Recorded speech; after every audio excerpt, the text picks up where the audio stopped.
Hi friends, welcome to our channel. ఈరోజు మనం ఎన్నో హెల్త్ బెనిఫిట్స్ ఉన్న జొన్న రొట్టెను ఎలా తయారు చేసుకోవాలో చూసేద్దాం. ఈ జొన్న రొట్టెను తినడం వల్ల బీపీ, షుగర్ అనేవి కంట్రోల్లో ఉంటాయి. దీనికోసం ముందుగా ఒక బౌల్ తీసుకొని 1 కప్పు వరకు జొన్న పిండిని వేసుకోవాలి. ఈ జొన్న పిండి కోసం కేజీ జొన్నలకు 1/2 కేజీ వరకు బియ్యం వేసి ఎండలో ఆరబెట్టి బాగా మెత్తగా పట్టించాలి.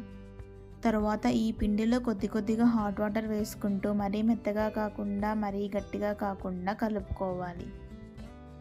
ఈ జొన్న పిండిని కలుపుకునేటప్పుడు చాలా జాగ్రత్తగా కలపాలి. ఎందుకంటే కొద్దిగా నీరు ఎక్కువైనా కూడా మనం జొన్న రొట్టెలు ఒత్తుకునేటప్పుడు అవి విరిగిపోతాయి.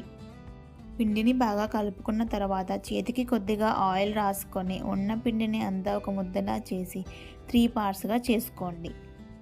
తర్వాత ఒక్కొక్క ముద్దను తీసుకొని ఇలా గుండ్రంగా చేసుకొని పక్కన పెట్టుకోవాలి.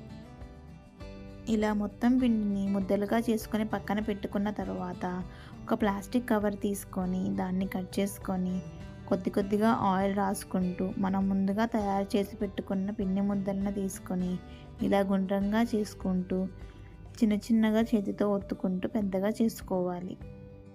పిండిని ఒత్తుకునేటప్పుడు కొద్దిగా ఆయిల్ మరియు వాటర్ని వేసుకుంటూ ఒత్తుకోవాలి. ఇలా పిండినంతా ఒత్తుకున్న తర్వాత గుండ్రటి ప్లేట్ తీసుకొని దాని మీద బొర్లించి ఇలా రౌండ్ షేప్లో కట్ చేసుకోవాలి. తర్వాత స్టవ్ మీద ప్యాన్ పెట్టుకొని ప్యాన్ హీట్ అయ్యాక మనం ముందుగా తయారు చేసుకున్న జొన్న రొట్టెను కవర్తో పాటే ప్యాన్ మీద వేసి చిన్నగా కవర్ను తీసివేయాలి.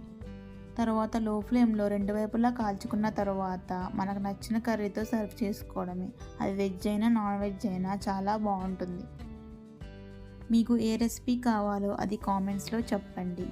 Thank you for watching. Please like and subscribe to my channel.